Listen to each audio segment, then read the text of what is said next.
So, hey everyone, welcome back to another edition of AI Insiders with AI Marketers Guild. It's a fun reunion today, so by all means, as we're sharing things that are of interest and you want to chime in on, if this is your first in a while, then yeah, you can stay on camera, you can stay off mic and shout something out. Uh, and uh, and have some fun with it.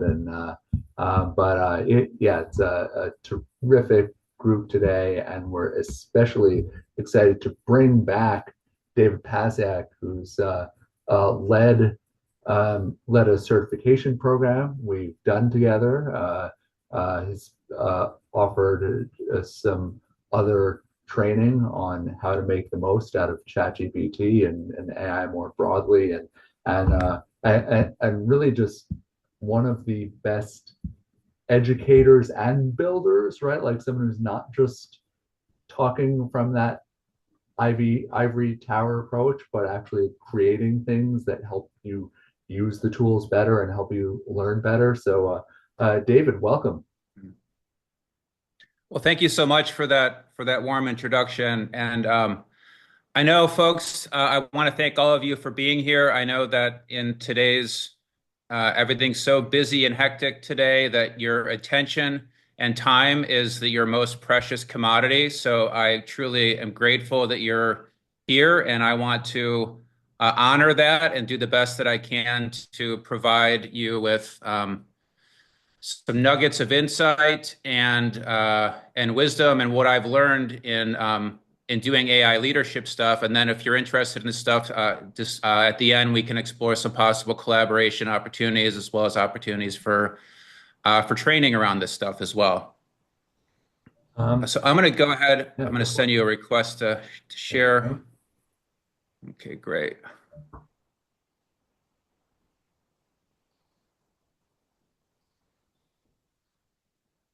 So I'm just going to go ahead and go into presentation mode here. Let's see.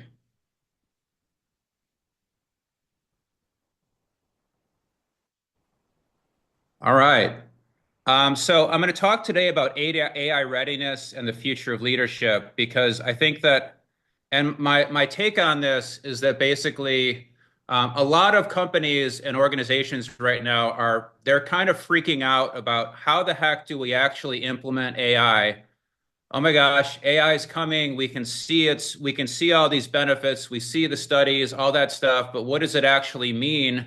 A lot of them get kind of like decision paralysis, where there's so much technology, there's so much stuff going on, and they don't know what to do. And I'm going to talk today about a model for organization transformation using AI and implementing in a series of strategic ways, and then talk about how that relates to the future of leadership. So just a quick overview. And for folks who are watching maybe the recording on YouTube, I've also included a QR code to scan and download the slides. I'll also share a link to this that makes it easier for folks here. But I'm the founder of Creator Pro. I've written 4 books also. I've been a global keynote speaker. I've specialized in innovation, collaboration, co-creation. I spent a number of years giving talks and workshops all over the world, sometimes including a few years traveling to 20 to 25 countries a year continuously. And then I actually have a kind of a different background than most folks who are working in AI. I actually started off my career as an academic. I was in a PhD program at Princeton. I looked at philosophy and religion. And that training, kind of going full circle, has actually been the foundation for this new intuitive approach to designing AI models and trainings. And that's something that I call the insight architect method. But I'm not really going to go so much into that method today. I'm going to really talk about the process for organization transformation that we've developed over the past 2 years, and kind of based upon a lot of the best practices that I've been doing throughout my career. So a lot of this stuff might be kind of obvious to folks here, but I think it's a good, why AI readiness matters. I know the average folks in AIMG have about 10 years of marketing experience. But one of the things that we see when I think of AI readiness, I think of like doing some type of assessment at the beginning to really prepare them for implementation. So the market's changing so fast, and a lot of times, leaders are basically they already have a full-time job of running their companies, and now they have to deal with how do I actually, in a holistic, strategic way, transform my entire organization, which in many ways, trying to figure that stuff out is actually another full-time job. And so a lot of leaders end up getting paralysis. They don't know what to do. They don't know how to implement it. They also don't know how to make informed decisions. And so the approach that we've arrived at is this kind of rapid prototyping of creating an AI readiness assessment to figure out how to implement AI across an organization. And I'll get into the model a little bit later. So I'm going to start with just some fundamental misconceptions about AI and leadership. And a lot of those, I would say, are things that folks here don't have. But these are things that your clients or people you work with likely have. So one of the things that these are kind of the four misconceptions that I see that are the most common in the folks that I've worked with. One, thinking AI strategy should be led by younger, more tech-savvy team members. They think, okay, those people are closer to AI. They know it better. The problem is that more junior level team members often think about things from a project-based perspective, and so they miss the holistic leadership vision of a company. Second is this misconception that AI is just going to phase out human roles and companies are just going to run themselves autonomously. I think that's actually having a very kind of limited view of AI, thinking that AI is all about efficiency. It's actually AI plus humans allows you to have exponential impact, leadership, innovation. And so thinking of AI just as like kind of running things autonomously and doing what you've already been doing is a fundamental misconception. Third is that integrating AI simply means adopting tools to improve existing processes. You actually need to be thinking about how can I use AI to improve, not just improve the existing processes, but how to be innovating, how to be transforming your organization, how to be empowering all of your team members to do better. And then the fourth most common misconception I see is that AI can immediately solve complex strategic challenges. Oftentimes, I see this especially in our ChatGPT leadership trainings. People immediately want to figure out what's my 5-year plan for my company, or how do I create a strategy for my next big breakthrough product, and they don't have any understanding of how to iteratively work with AI. And then so they expect that from a single prompt they're going to get some magic solution that solves all their problems, and then they just kind of give up. So you actually need to learn how to do things iteratively with AI. I see Mark nodding your head there. And so why an AI readiness that assessment then is essential? One, it's a very kind of targeted strategic investment. You can very quickly get a snapshot and understanding of where my organization's at. What do we need to do to succeed? What are the quick wins? You get strategic alignment, very quick clarity. You're able to also manage expectations, both from a leadership perspective as well as across an organization. And last, because you have that sense of how to approach things from a strategic perspective, and you're taking into consideration all the views of your team, you end up building trust with your team members because you need to lead an entire organization through this. So the model that I've arrived at that seems to resonate with a lot of people, I call it an AI hierarchy of needs. And this is, of course, based upon Maslow's hierarchy of needs. The idea is that basically you can't jump to the top if your bases aren't covered. So similar to like Maslow's hierarchy of needs, you need your food, shelter, money, basics of stuff. I think the initial foundation with AI starts with AI literacy. So you need to have just some sense of a basic competency in how is AI going to fit into my organization from a strategic and conceptual level. And that's one of the initial goals with the AI readiness assessment that we're going to talk about later. Then you start focusing on quick wins. So you don't jump to trying to innovate your next breakthrough product or building complete complex campaigns or completely reorganizing your company, you start with things like drafting content better, creating reporting better, doing the types of things that actually, from an efficiency perspective, are incredibly detailed. Then you keep working up the line. So I'm going to go through these a little bit in greater detail. So at the foundational level, we think of things like establishing a core AI literacy, unified understanding, as well as assessing roles. So what is the role that each person within an organization is playing? What is the role that AI is going to establish, going to play in your organization? How can you think about this from a leadership perspective, as well as from a team's perspective, as well as an operations perspective? So the foundation starts with this AI literacy and alignment. And that includes clear communication from leaders to their entire team about what they're doing. Because you don't want to just tell people now's the time to use AI, and you basically end up scaring the hell out of everyone and creating a culture of fear and anxiety instead of a culture of empowerment. Well, and David, do you want to talk about that communication is critically important because this is more about change management than it is about AI? Yeah. Yeah, exactly. Yeah, change. Yeah.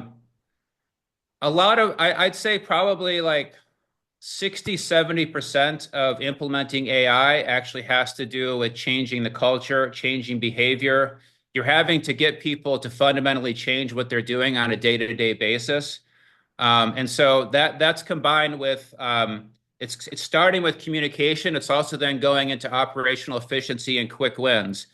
It's a lot easier to basically tell people, hey, we're going to help you create better reporting, or we're going to help you create better content drafts, or we're going to help you create better proposals or different types of operations. And then immediately you're getting back 20–30% of your time on a daily basis. So you're able to to have those immediate benefits. You're able to start building momentum. You're able to develop these clear implementation paths for how to implement AI across an organization. At the same time, you want to look at more kind of strategic workflow integration and optimization. So this gets to the points that Aileen was addressing around change management. Thinking about, certainly starting with the basic stuff, but you're also looking to actually integrate AI into the fundamental workflows of how the company runs. So you want to think about things in terms of change management, shifting from outdated manual processes into technical integration. That, of course, also includes upskill training for team members. It includes identifying targeted improvement areas. So finding the areas where there might be quite a bit of work involved to change things, but actually it's worth the effort. And then working on moving beyond just kind of isolated use cases and I'm going to use this tool here and this tool there, and people aren't really communicating with each other, looking at more from a holistic integrated workflow perspective. Fourth level is then looking at strategic decision-making and AI leadership enablement. So then you start getting to the point where you're helping leaders make informed decisions about the strategic direction of the company. You're able to actually assess leadership qualities, what's working, what's not working, how can AI help with those types of decisions. In many ways, senior leadership training is a different type of training. It's less like fingers on the keyboard, and it's more types of trainings like this, where there's kind of a steeper education curve. And then the fifth one is getting to a point where your organization is so optimized with AI that it becomes a process of continuous innovation and adaptive agility. So you've established an AI first mindset. You've empowered people to be able to adapt strategically. You're doing continual, regular reassessments to make sure that you're on the right track, to make sure that you're utilizing the latest technologies and innovations. And that's really kind of the ideal. That's sort of the apex of the pyramid. Hey, David. And so, what's that? Question? Sure. Can you go back to level 4 and talk about what you've learned on the senior leaders lead with the fairly intense advisory that you did Hmm. Q4, Q1, because that's I find from you one of the most important things. Sure, let me go back to this then. Right there, So middle one.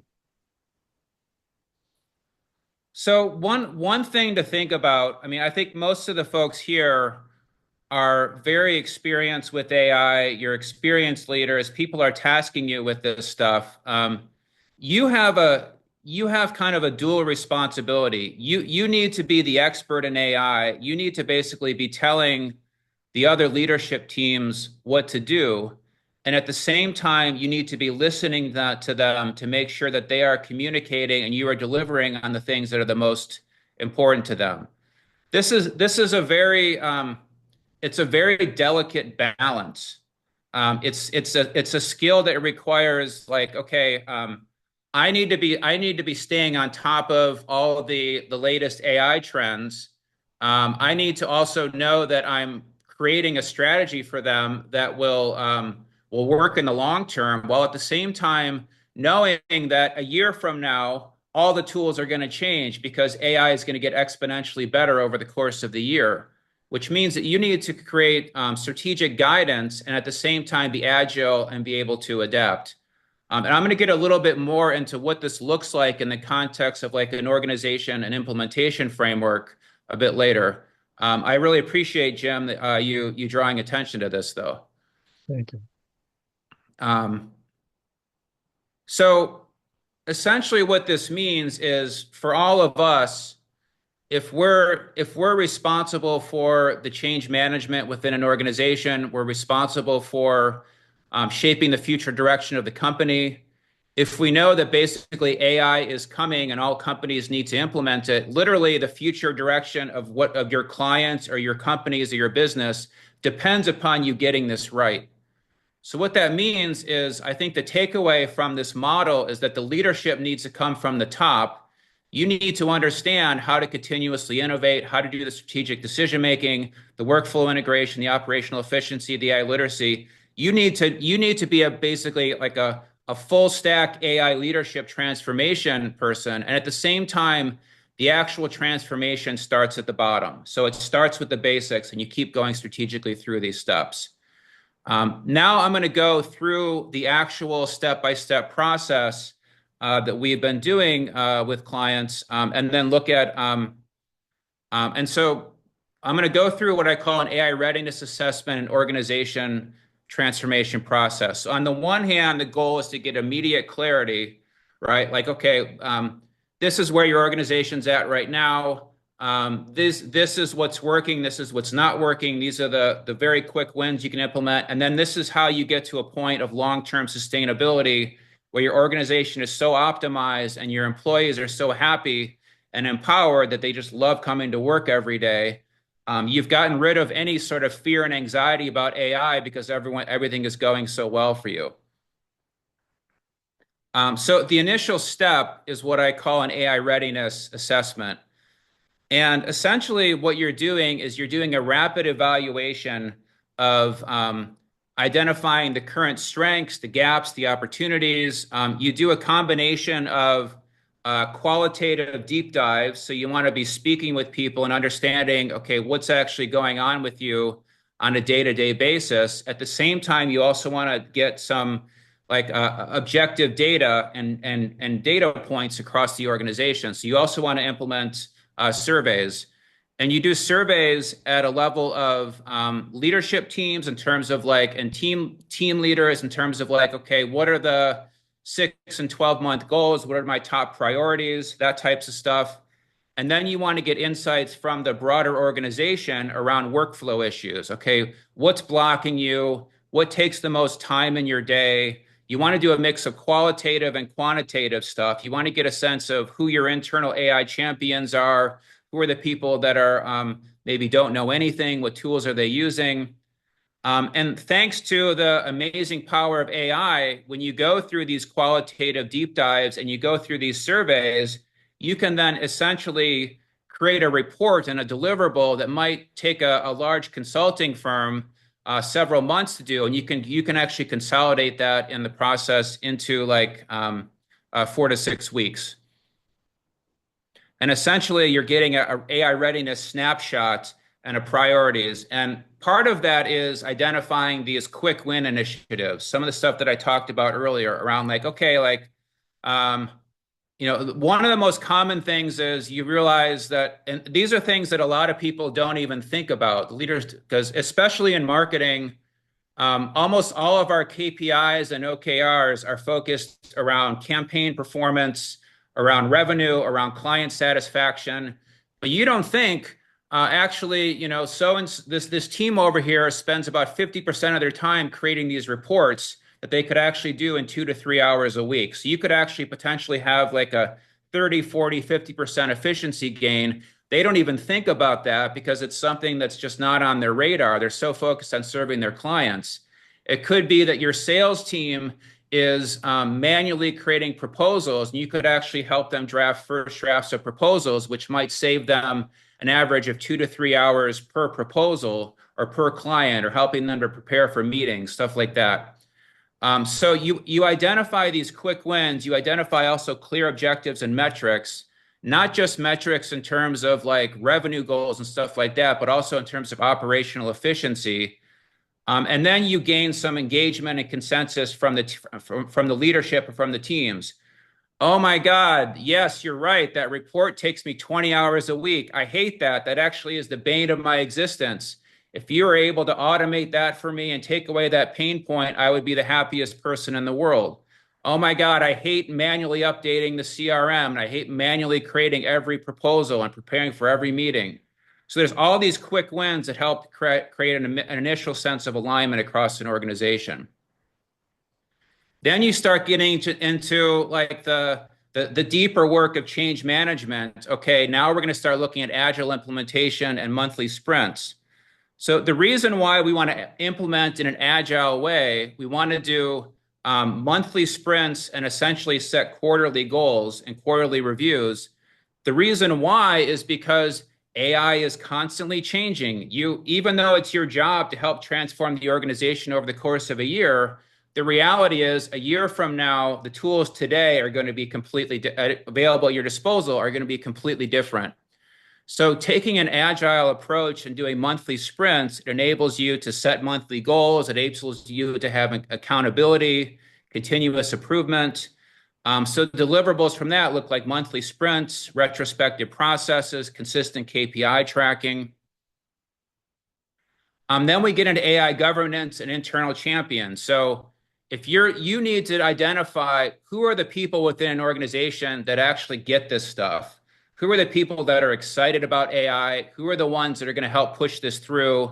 Who are the ones that are the kind of boots on the ground within an organization that are going to help you to actually transform it? Because your responsibility doing this stuff is to shape the strategy and everything and guide this, but you are not responsible for making sure everyone does the actual work. So that's really a team effort. So it's setting a sustainable structure, getting a clear sense around governance, finding your internal champions, stuff like that. Then the next step is looking at quarterly reviews and adaptive road mapping. So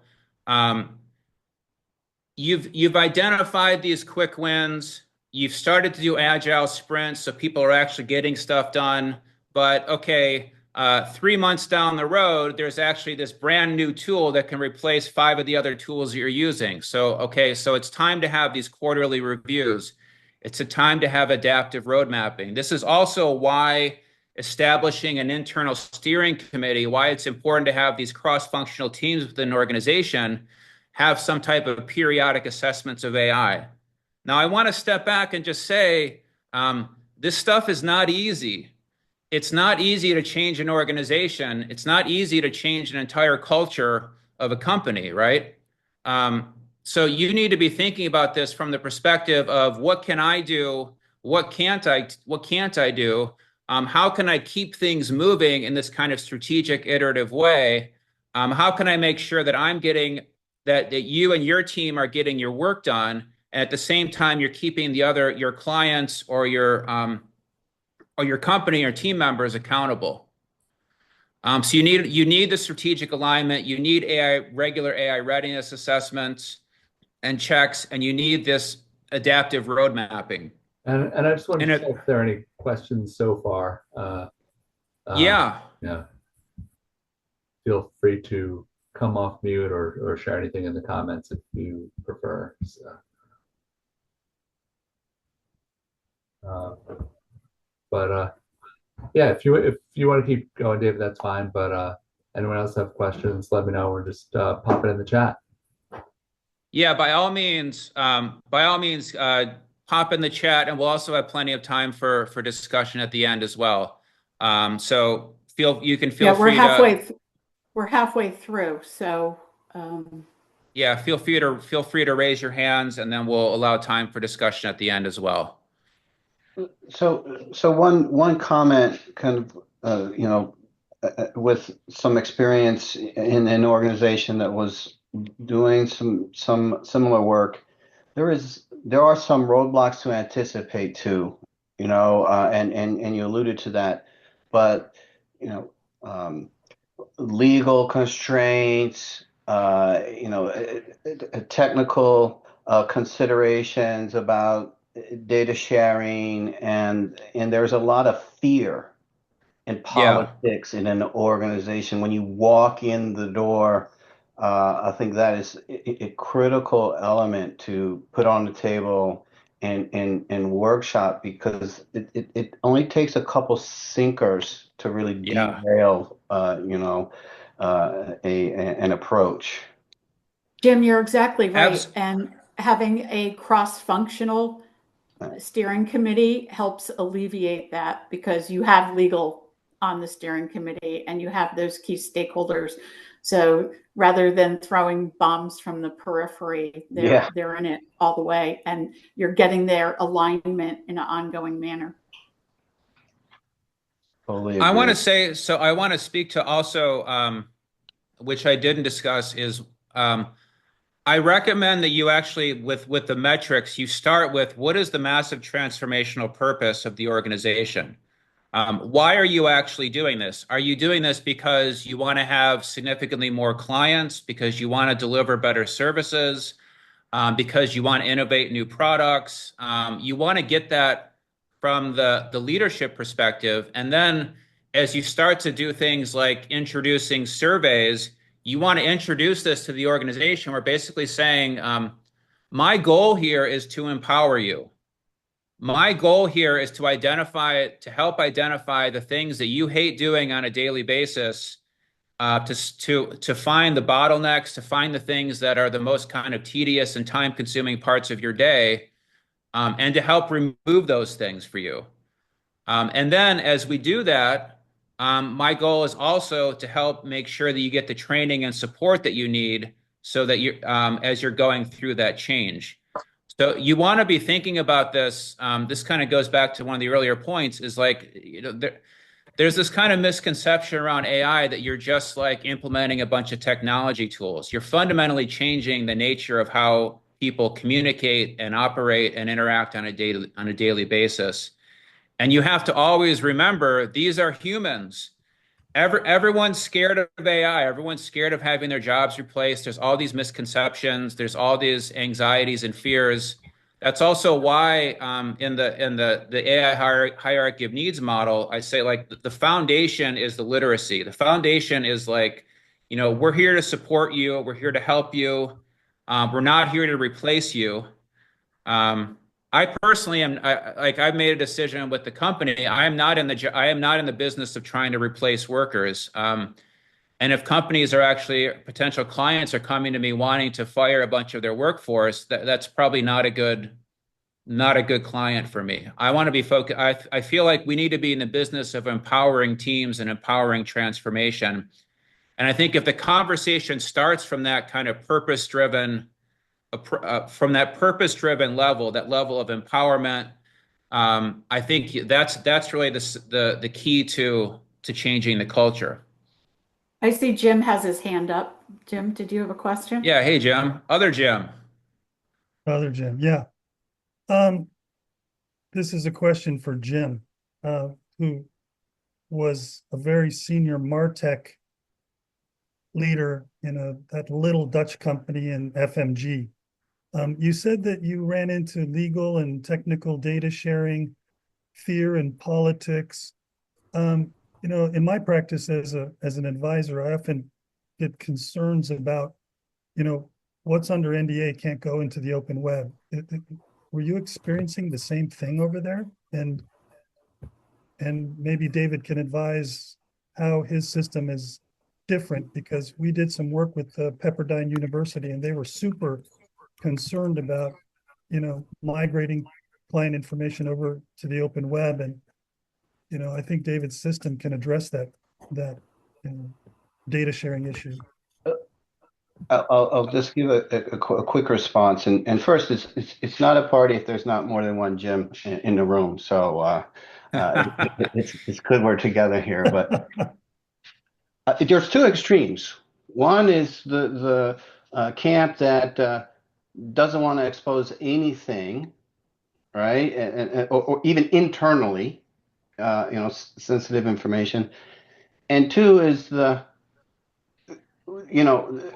is so impactful. We need to break the rules and move at pace.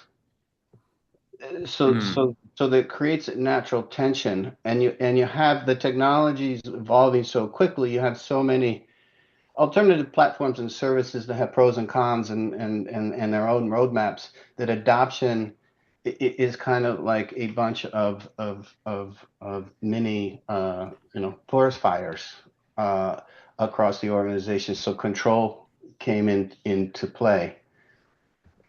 Now, the reality of it is, I think you can solve those with some really strong organizational management and alignment. But what you have to go eyes wide open, and I added this into the chat, is ultimately it's about your internal knowledge complementing the open web AI, functional benefits that you receive. So how you establish it and maintain it is a new responsibility for an organization. Mm. And that piece right there is where I think people's both extremes start to come together. It can work like this if our crown jewels now look like this and we leverage AI in and out with these controls and guardrails.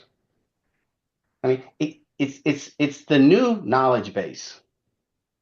Well, I think that's right. And I think you set up David for a perfect response, because this is exactly what Inside Architect does, is it takes a domain expert and uses his or her expertise and amplifies it in multiple dimensions. I mean, I use it because it fills in blind spots I didn't even know I had.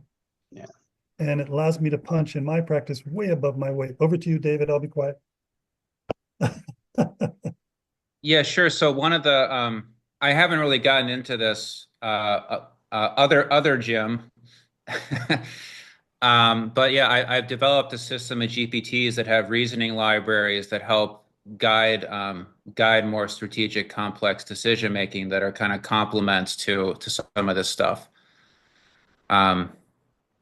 Because I think the nuanced decision making around how do you actually do this stuff, it can be challenging to work through those things when you're going to ChatGPT directly. It really helps to have a more kind of strategic, nuanced approach to what you're looking for from the AI. What I found with ChatGPT is that it's like the more complex workflow or document or process you're getting to, the less, in a sense, the less stable it becomes. It's like when it tries to make a modification to one part, it starts losing parts in other places. This is the problem. I personally really hate the feature canvas, because I find like I'll make a couple of updates and then I've lost stuff that was a few versions earlier. So what we've focused on, in addition to the trainings, is developing these underlying reasoning libraries that help guide strategic decision making, that are basically specialized GPTs that work in ChatGPT. Paul has a question. And some of you, I'm not sure if folks were here because I led the in partnership with AIMG, we did an AI marketing certification last year program looking at the very kind of complex workflows of how do you do advanced marketing stuff. And now this is kind of the next iteration of trainings focused on change management and organization transformation. There was another question. Yeah, this is great, David. Thank you. Oh, hey, Paul. How you doing? Good. I just wanted to piggyback on something you said and address something Yeah. that Jim had said in terms of the fear that people have. I've found that I agree with you that quick wins are really critical because if you Yeah. come in and you do something really simple and people see how it can help their day-to-day lives, that really helps them get over the fear. And it also, as a consultant, helps them trust you more that you're going to make their lives better, that AI can help, really improve their day to day. So for example, going in and just putting the employee handbook into an LLM so that, you take time off of HR's plate and you have people able to query things about, paternity leave or something. Just sort of really small, basic stuff like that goes a really long way to getting people more Yeah. comfortable. And to be honest with you, that's a really great point. To be honest with you, one of the challenges in doing this stuff is it's like when you're doing the analysis, you identify the quick win opportunities, and it's like it's actually finding a balance between, okay, like you should be doing this now versus I have to deliver this whole comprehensive report to leadership team. So people told me this was a problem, but we're not actually taking action on the problem until 2 months later after your client has reviewed the leadership your report. It's always a balance between like I think identifying quick wins and then doing the best that you can to rapidly adopt those things versus also having this holistic perspective. This is why I think it's also really important to do this work in the context of a team because like if it's just like one person or a couple people, like doing the full AI readiness assessment and audit is like a full-time job for one person, and then implementing the quick wins and the training is like another full-time job for another person. This is actually one of the reasons why we're thinking about like what would an AI marketing guild look like? What would it be like to have someone who's certified in this type of stuff who can step in and support in addition to providing these types of training programs. So I'm going to keep going. And then, what's that? We have 15 minutes left. Do we want to have more of the fireside chat now, or with Berkowitz? I have a few more slides. I want to get through this, and then we'll allow about 10, 12 minutes. So I would just say, like the end, like we need to be thinking about continuous training, continuous cultural integration. In many ways, it's step 6, but it's also the foundational thing that happens at the beginning. You need to be constantly thinking about your culture, about training, about upskilling people.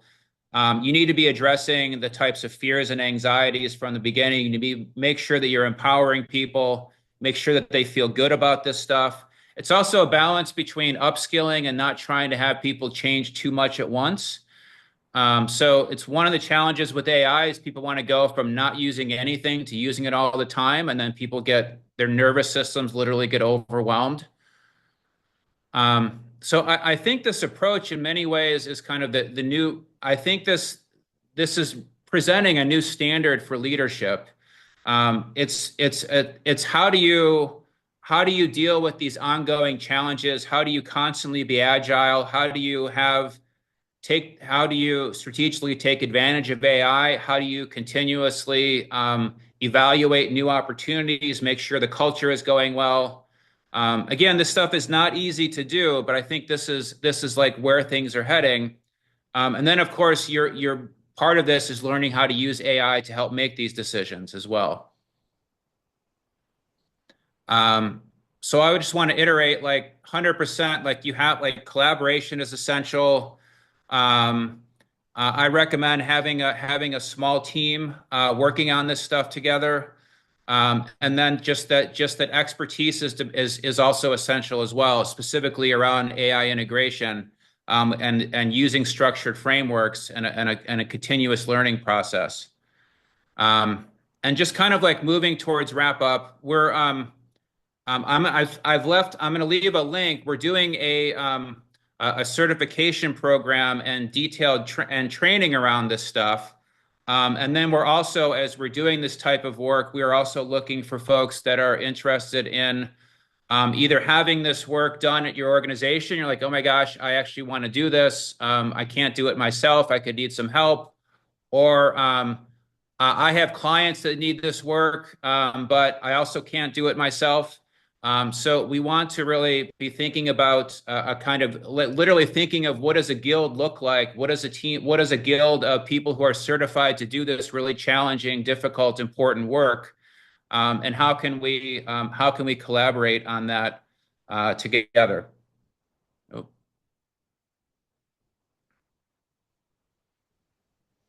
Oh.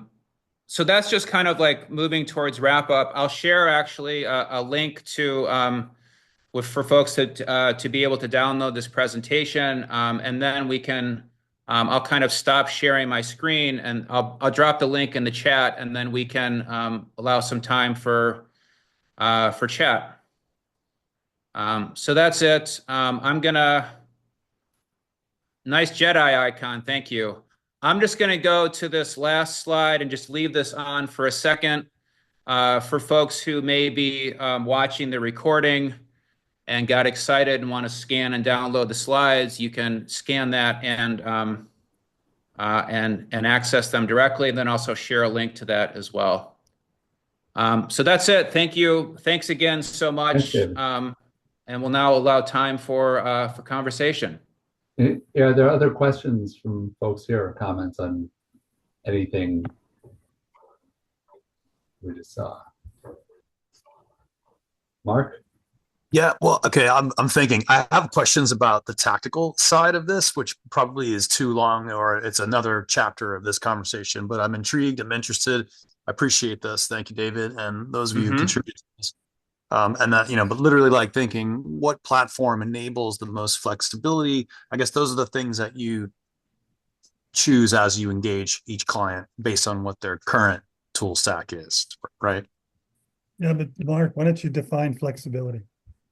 I mean, specifically, like what LLM do you kind of get them in bed with and then build on, at the foundational level? Or do you have proprietary software that's a wrapper, like a Perplexity that pulls in different models, so that, because part of it, in my experiences, and I don't consult full time for this, but I do consult a lot of folks on this, is, where do we start in terms of like the platform subscription, get everybody into the same behavior patterns and then build from there? It's curious if that's part of your, how that affects your assessments.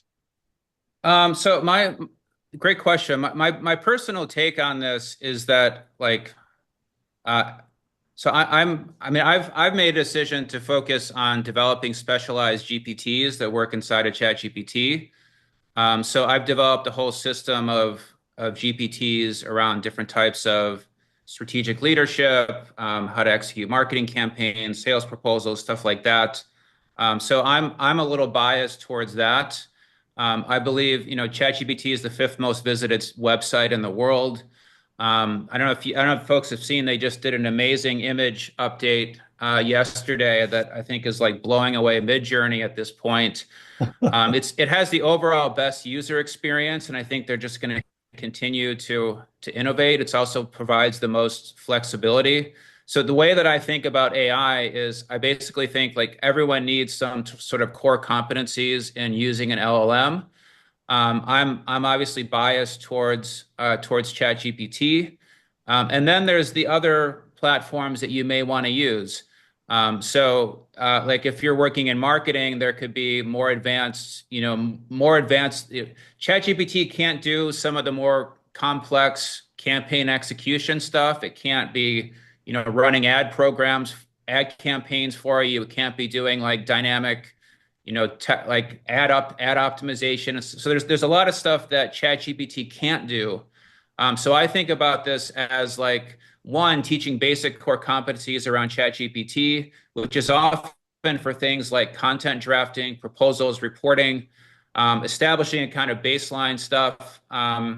You can also have data privacy and security. So the ChatGPT Teams account is private by default, so none of the data is being used for training the models. You can also create proprietary GPTs that are trained on your data, and then complementing that with whatever tools are kind of specialized to a particular client need. A lot of stuff also, I would say, is like some clients might be using tools that already have AI integrated. They just don't know how to use that. So a classic example of this is a lot of agencies, like they're already using Adobe Creative Suite, but they don't know how to use any of the AI features in there. So it could be that you're also educating them on how to better use tools that they already have, but maybe don't know how to use them. And I think it's a combination of like trying to identify the absolute most important priorities, and then like because you can only do so much at once as well. Yeah, and I agree, David. I mean, for me, like, yeah, what made the biggest difference for me with ChatGPT wasn't actually one of the most advanced AI features. It was the ease of using projects with large context windows, and so I could upload a lot of files and like easily. Yeah, I'm often shifting between here's someone for this client, here's someone for this community, and I needed to know all that history. Now I often hit that wall, like for whatever reason yesterday, chat gpt could not crawl a site, it couldn't crawl the latest version of a site that Gemini could, and so and I was trying to even get ChatGPT to explain to me why, and it kind of gave me some reason like Google's Google. It has these superpowers for crawling the web that we don't have. But it was kind of making excuses. But then, and then to David's point, also like some specialist tools come up, like I mean, one of my favorite all time is Ideogram, and I think like even if ChatGPT gets really good on a technical level, some of the kinds of stuff you can do, like I'll just share something I was playing around with last night, and I'll put it in the chat, but just like how you can like take reference images and remix them, and like most of the images that I put in presentations now are even used for some of like the more involved, if you see like a particularly creative event header on Luma, yeah, like if you're spending a lot of time creating images, and especially if you're not like a visual artist who knows how to really work something much more technical like Adobe Firefly or even Midjourney, then having those go-tos, like it could be your for research, it could be for data analysis, whatever those extra superpowers are, but also like chat GPT does keep going deeper. I mean, like deep research is fascinating, what it can do right now, and so it's like there are like fewer and fewer excuses to just not use it for everything. Well, it's interesting, I mean, like, so what I see coming is like with deep research, for example, there's deep research, there's 4.5. You can see how ChatGPT 5 is basically going to be kind of an amalgam of those things. There's so much potential, but at the same time, I think agents are not quite there yet. I'm actually seeing a lot of stuff around like they can struggle to complete really complex actions. Some of them can even struggle with simple things like for example, operator struggles with booking something online for you. I feel like agents, there's so much marketing hype around them, but I think agents actually may take another year to really kind of mature and have a level of use. It's almost like It takes a tremendous amount of effort to have an agent do something that it's still at the point where it's a balance between maybe you should just be doing this yourself.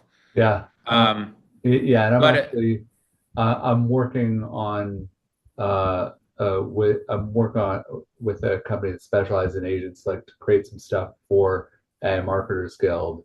And like my first series of questions is like, how is this better than doing this stuff in an LLM? And like, have you seen deep research on Perplexity and Gemini and ChatGPT, right? Like, have you seen some of the stuff it can do? It's got to be better. And so yeah, but the like the only thing is I phrase it, we're so jaded at this point where like everything has to be so good right now. It's like in only a year we'd have working agents that could actually do errands for us and stuff. Like yeah, that's Let me offer you two additional considerations, and obviously use cases matter. Quality results matter, but the other two things are token costs and indemnification that the LLM providers will offer a client, because it still comes down to run rate. In addition to the innovation and the release of new models and usability concerns.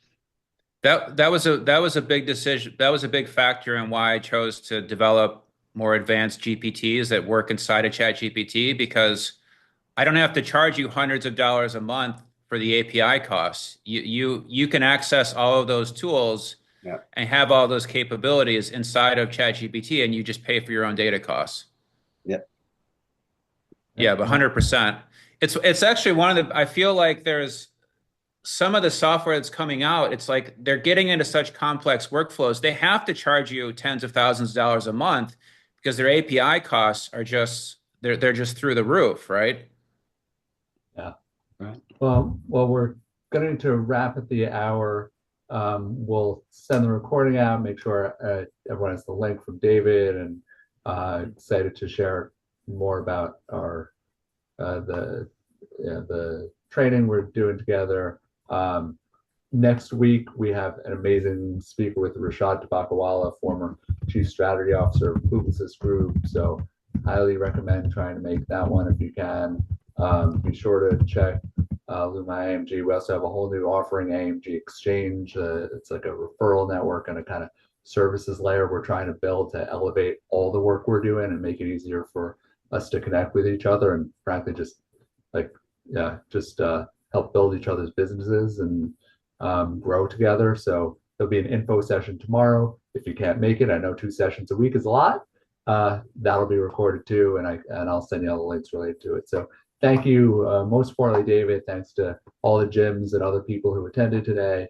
And we'll keep these conversations going in Slack and elsewhere. Well, thanks so much, everyone. One thing I would say is the link that I shared there, you can download the slides, and then you'll get updates on the trainings. And then also, if you're doing this type of work or you need this type of work, there's a way to reach out directly there as well. So thanks again, David, so much. I'm also really excited for this next phase of our collaboration together. It's nice to see Cecilia. I saw you in the comments. She went through the training that we did last year. Same with Aileen as well. We're also, thank you so much, everyone. Yeah, thanks, everyone. Have a great rest of your week. Hi, everybody. Bye, Mark. Bye, David. See you guys.